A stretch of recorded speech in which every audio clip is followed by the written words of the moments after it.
बहन है बड़ी लाडली जिसका नाम है पूतना है। और ऐसी पूतना है जिसका कोई संतान नहीं है। संतान न होने के कारण ब्रजवासियों ने उसका पूतना नाम रख दिया।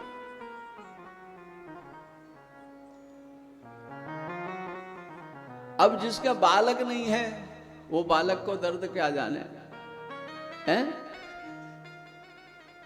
वो बालक का दर्द क्या जाने।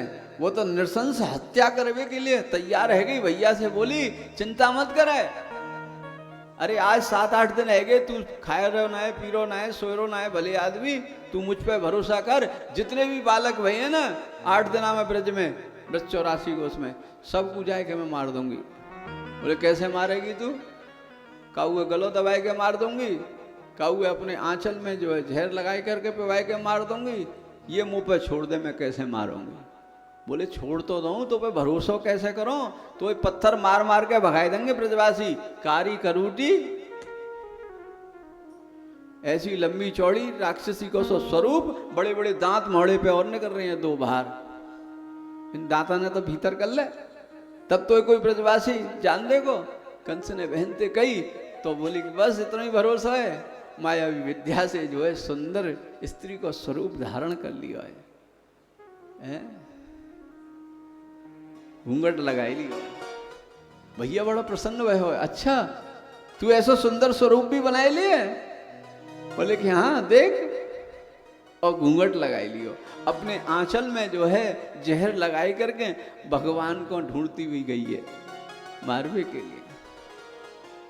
बड़ी अच्छी बात है। यहाँ अपने देश में जो है ना, और खास तौर से शहरन में, गांव में भी हो गया परिवर्तन। बहुत अच्छा लगता है जब मैं कथा करने जाता हूं और सब माताएं जो है ना मूड उघारो करके बैठी हुई, तो बड़ा अच्छा लगे। घूंघट जो है वास्तव में भारतीय संस्कृति नहीं है। माता जानकी के घूंघट है क्या? पार्वती जी के चित्र में कहीं घूंघट है क्या? सर्व तो आंखों की होती है। लेकिन यवन जब आए ना हमारे राष्ट्र देश में, तो उनकी कुदृष्टि हमारी स्त्रियों पर न पड़ जाए, इसलिए जो है घूंघट का प्रचलन शुरू हुआ था। अब आपने उस प्रथा को तोड़ दिया है, बहुत अच्छी बात है, लेकिन बस वहीं तक सीमित रखें कि घूंघट खोलें।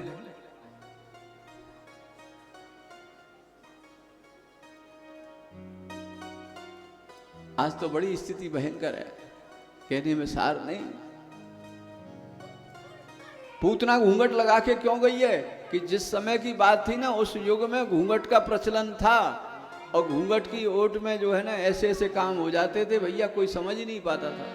आज भी बहुत से गांव में जहाँ घूंघट लगते हैं ना, और हम जाते हैं पूरब में कानपुर देहात वगैरह, तो ऐसे ऐसे दृश्य देखने को मिलते हैं कि ये समझ लो वो घूंघट वाली क्या कहती हैं ससुर से, आदारी के तेरे मूड पे हड़िया फोड़ूं। अब वह हड़िया फोड़े वाले घूंघट लगाए हुए के क्या फायदा है? वैसे तो गजबर को घूंघट है और कह रही है आदारी के तेरे मूड पे हड़िया फोड़ूं। बातें तो आप जैसे हो ना वही ज्यादा बढ़िया है?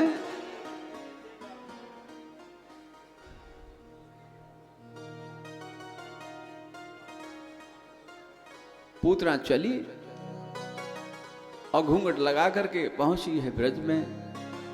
जहां जहां उत्सव मन रहे हैं वहां ढूंढ रही है कि जहां बालक भय होगा वहां ढोलक तो बज रही होगी, कम से कम उत्सव मन रहे होंगे, पता लग जाएगी कि क्या घर में बालक भय हो है।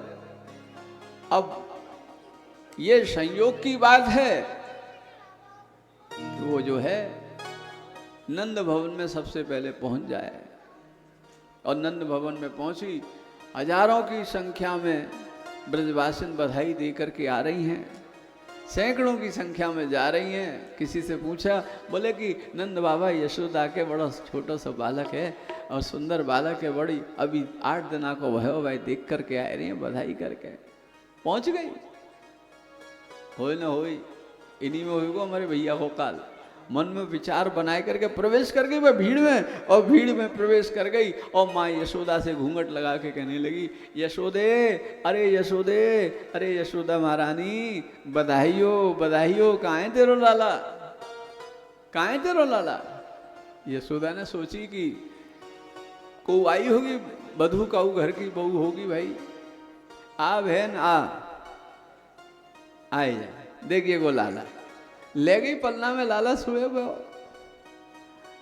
अरे दिखाओ तो सही अपने लाला इन्हें, लुरु लुरु करके और गोदी में ले लियो।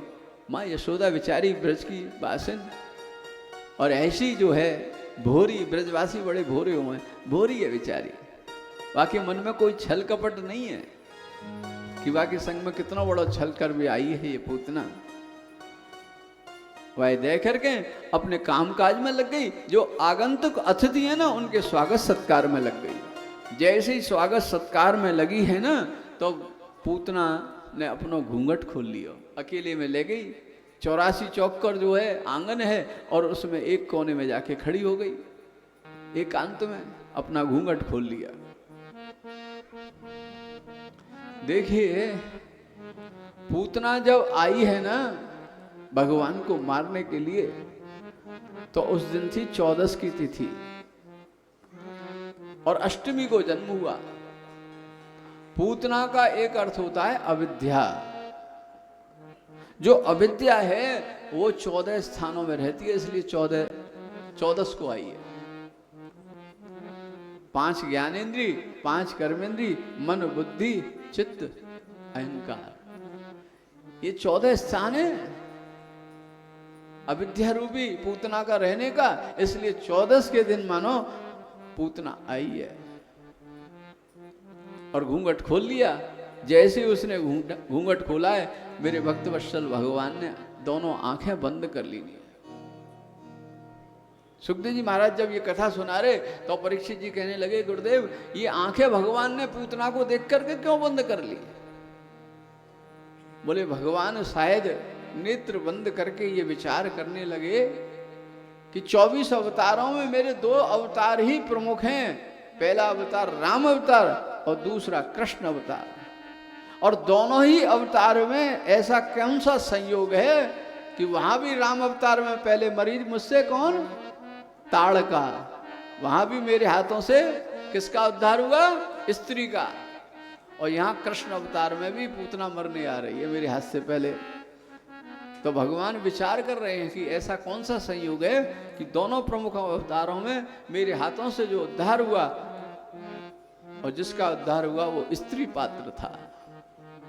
बोले हो सकता है भगवान ने नेत्र इसलिए बंद करे हों कि भगवान नेत्र बंद करके विचार कर रहे हों कि पूतना के पिछले जन्मों का रिकॉर्ड देख रहे हों, इसने पहले जन्मों में कौन से ऐसे पुण्य काम किए हैं जो भगवान श्री कृष्ण की माता यशोदा है ना, उसको वर्षों बाद सदगति मिलेगी, मोक्ष मिलेगा, और इसको तो आज ही मोक्ष मिलना है भगवान के हाथों से।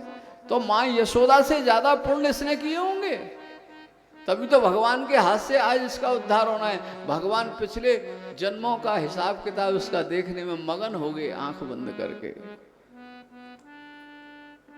सुखदेव जी महाराज कहने लगे कि राजन ये भी हो सकता है कि भगवान ने दोनों नेत्र बंद इसलिए कर लिए कि भगवान के जो दोनों नेत्र है ना वो सूर्य और चंद्रमा हैं मानो, और सूर्य चंद्रमा ये सोच रहे हैं कि अरे आई तो ये माता बन करके है, क्योंकि अपना जो है ना आंचल पान कराएगी, अपना स्तन पान कराएगी, दुग्ध पान कराएगी, लेकिन यहाँ तो जो है इसके मन में भावना बड़ी गंदी है, भगवान को मारने का प्रयास करेगी, क्योंकि इस तन में जो है ना जहर लगा के आई है, इसकी भावना बड़ी गंदी है।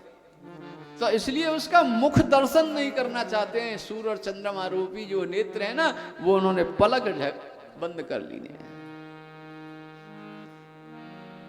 सुखदेव जी महाराज कह रहे हैं कि राजन हो सकता है मेरे विचार से, और शायद तुम भी इससे सहमत हो कि भगवान तो आए ब्रज में माखन खाने के लिए, मीठा मीठा है, और भगवान ने नेत्र इसलिए बंद कर लिए, नेत्र बंद करके भगवान जो है विचार मग्न हो गए कि आया मैं ब्रज में माखन खाने के लिए, मिश्री खाने के लिए, लेकिन मुझे तो सबसे पहले यहाँ जहर परोसा जा रहा है। और ये बात सोच करके भगवान भोलेनाथ को, नीलकंठ महादेव को याद करने लगे, हे भोलेनाथ आ जाओ। और ये मौसी जी जो हमारी आकर के हमें दूध पिलाने आई हैं, और दूध के बहाने जहर पिलाने आई हैं, जहर जहर तुम पी जाना और दूध दूध हम पी लेंगे, इसलिए भोलेनाथ को याद कर रहे हैं। सुखदेव जी महाराज ये शायद विचार कर रहे हैं। ऐसा भाव लेकर के सुखदेव जी महाराज जो है परीक्षित राजा को समझा रहे हैं। परीक्षित राजा ये कथा सुन सुन करके मंद मंद मुस्कुरा रहे हैं, गदगद हो गए, नेत्र बंद कर लिए और झरझर प्रेमाश्रु बह रहे हैं। भगवान की ये मधुर कथा सुन करके भावुक हो गए हैं परीक्षित राजा, और भावुक हो गए। अब भगवान ने देखा, आंचल प्रांत करना शुरू किया। 10-5 मिनट हो गई, 15 मिनट हो गई दूध पीते पीते, लेकिन उस पर कोई असर नहीं। पूतना के मन में विचार आने लगा कि ये कैसा विलक्षण बालक है, इस पे जहर का कोई असर ही नहीं हो रहा। जब जहर का असर ही नहीं हो रहा, ऐसा विचार आया ना, तो भगवान ने जो है अंतर की गत पढ़ ली। और पढ़ने के बाद भगवान ने क्या किया, उसके प्राणों का पान करना शुरू कर दिया। जैसे ही प्राणों को पीना शुरू किया, भगवान ने दम घुटने लगा, पूतना चीखने लग गई, अरे छोड़ दो छोड़ दो छोड़ दो गोपाल, छोड़ दो मुझे, छोड़ दो।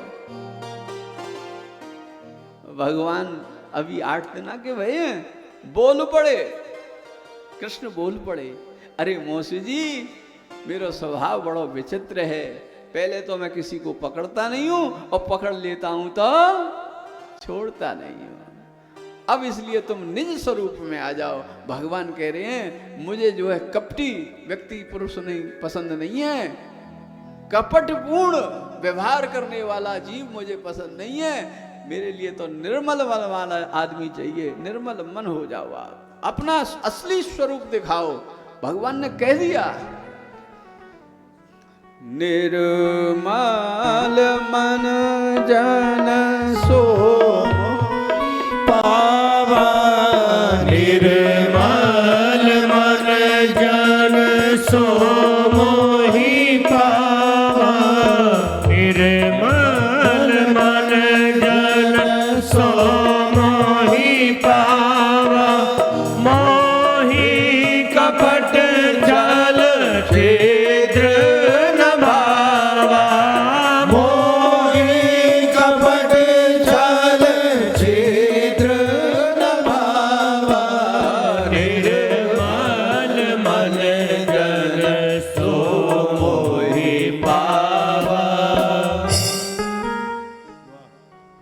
भगवान ने कहा कि तुम निज स्वरूप में आओ। मुझे कपटपूर्ण जो स्वरूप बना के आई हो ना मौसी, मुझे ये अच्छा नहीं लगता है। भगवान बोल पड़े, और जैसे ये बात कही है,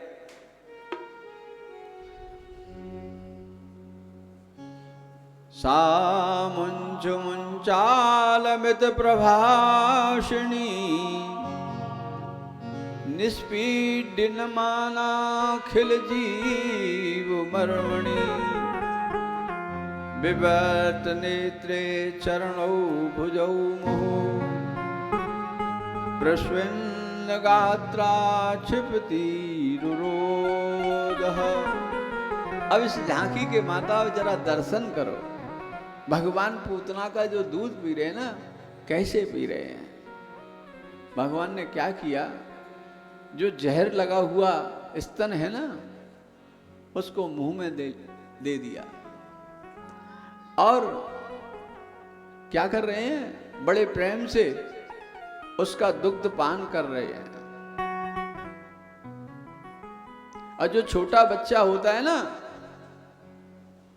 तो जब मां का दूध पीता है तो एक स्तन का दूध पीता है और दूसरे स्तन पर छोटे से हाथ से पकड़ लेता है दूसरे स्तन को।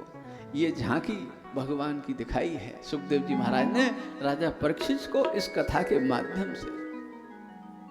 और टुकुर टुकुर करके भगवान जब जो है प्राण पीने लगे और निस्वरूप में आने की कह दी। जब निस्वरूप में आने की कही तो उसका प्राणांत हो गया। उसका उद्धार कर दिया भगवान ने, उसका प्राणों का पान कर लिया और धड़ाम से गिरी है। और जैसे ही धड़ाम से गिरी है, आंगन के जितने भी वृक्ष थे ना वो गिर गए। इतना बड़ा धमाका हुआ है पूतना के गिरने पर। पूरे ब्रज में आवाज गई है, जैसे कहीं बिजली गिरी हो, कहीं धरती फटी हो,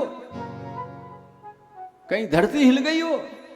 ऐसा वातावरण ब्रज में हो गया। ब्रजवासी समस्त दौड़े दौड़े आए। ये आवाज कहां से आई? देखें कि नंद बाबा के नंद भवन से आई। दौड़े दौड़े सब ब्रजवासी आए, सब ब्रज की गोपियां आई, महिलाएं आई, ब्रजवासन आई, माताएं आई। और आए कि सब देखें कि लंबी चौड़ी माँ यशोदा थर थर कांप रही है। वाकई यक्रूप स्वरूप को देख करके लंबी चौड़ी, ऐसी लंबी चौड़ी कि पूछो मती, वक्षस्थल पर छोटा सा गोपाल खेल रहे हो।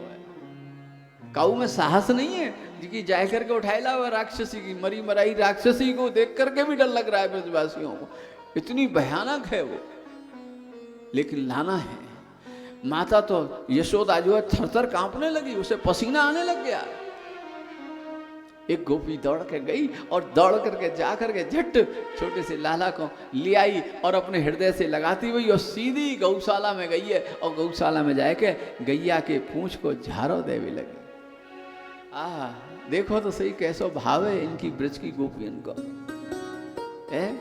पहले बालकन को जब नजर लग जाती तो हम गैया की पूंछ को झाड़ो देव करते। आज भी ब्रजवासी जो है गैया की पूंछ को झाड़ो ही दिए हैं। और झाड़ो देते हुए क्या कह रही है? इंद्रियाण ऋषिकेश प्राणान् नारायणो वतु श्वेत दीपिपतश्चित्तम् मनो योगेश्वरो वतु। अरे मेरे लाला की इंद्रियों की रक्षा जो है ना ऋषिकेश भगवान करें, और प्राणों की रक्षा नारायण भगवान करें। मेरे चित्त की रक्षा, मेरे गोपाल के चित्त की रक्षा, मन की रक्षा योगेश्वर भगवान करें। ऐसे जो है भगवान के नाम लेकर के और भगवान को झाड़ा दिया जा रहा है। गोपियां कह रही हैं कीड़ंतम पात गोविंदम शयानम पातु माधवा। मेरे खेलते हुए लाला की रक्षा जो है ना गोविंद भगवान करें, और सोते हुए मेरे गोपाल की रक्षा माधव भगवान करें। जब भगवान के सहस्त्र नाम है ना, इन्हीं नामन को ले करके जब गोपी बड़े भाव से गैया की पूंछ को झाड़ो दे रही है, भगवान मंद मंद मुस्कुराए रहे हैं। धन्य गोपी, तेरे भाग्य की क्या कहें हम। तू ये रहस्य कहाँ जाने हैं? हमारे नाम से और हमको ही झाड़ो दे रही है, हमारे नाम से हमको झाड़ो दे रही है। ऐसो भाव आवे है।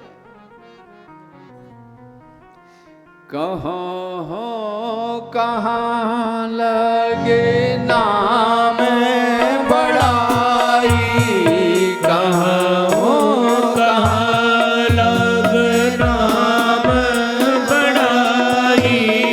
राम न सके नाम गुण गाई, राम न सकई राम गुण गाई।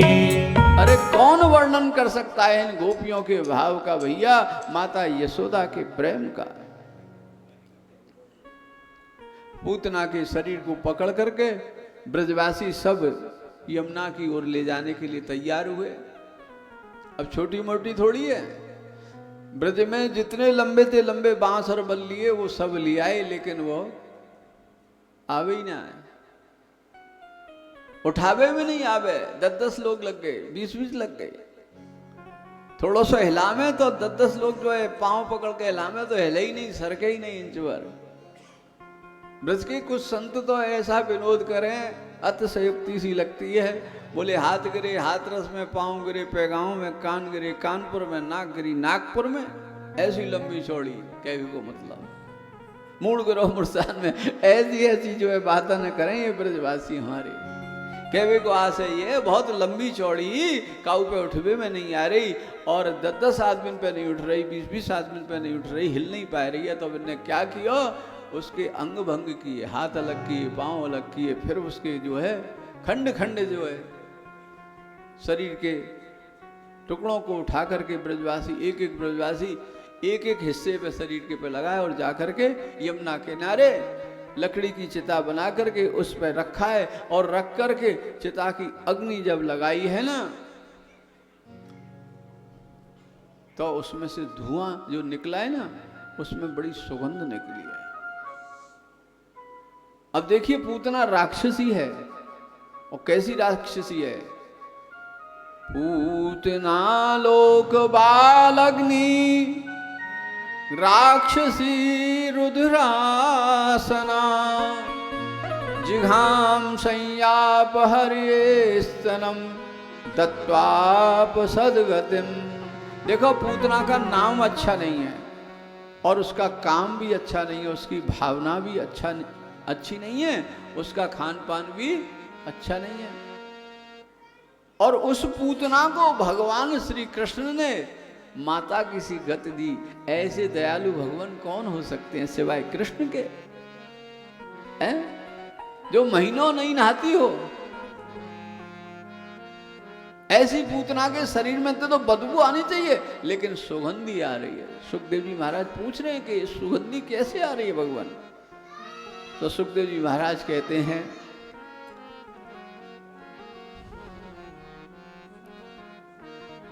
जिसने जिस भाव से मान लिया, प्रभु ने उसकी भावना मानी सही।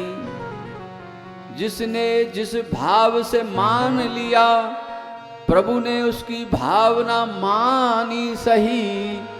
तन का व्यवहार न देखा कभी, और अंतर की गत ही निभही। तन का व्यवहार न देखा कभी, और अंतर की गत ही निभही। कभी मानस पूतना की यह गत देख के, लोक ने एक ही बात कही। जब श्री हर पूत हुए उसके, तो पूतना पूतना कैसे रही। जब श्री हर पूत हुए उसके, तो पूतना पूतना कैसे रही। अब पूतना पूतना नहीं रही, क्योंकि भगवान जो है स्वयं उसका आंचल पान कर चुके। तो वो माता की सी गति देना उनका धर्म हो गया भगवान का। और माँ और मौसी में कोई फर्क नहीं होता, मौसी बन के आई थी, इसलिए भगवान ने पूतना को आज सदगति दी। भगवान के स्पर्श मात्र से, और उनके स्पर्श मात्र से क्या हुआ, जो दुर्गंध थी वो सुगंधी में परिवर्तित हो गई। बोलिए भक्तवत्सल भगवान जय।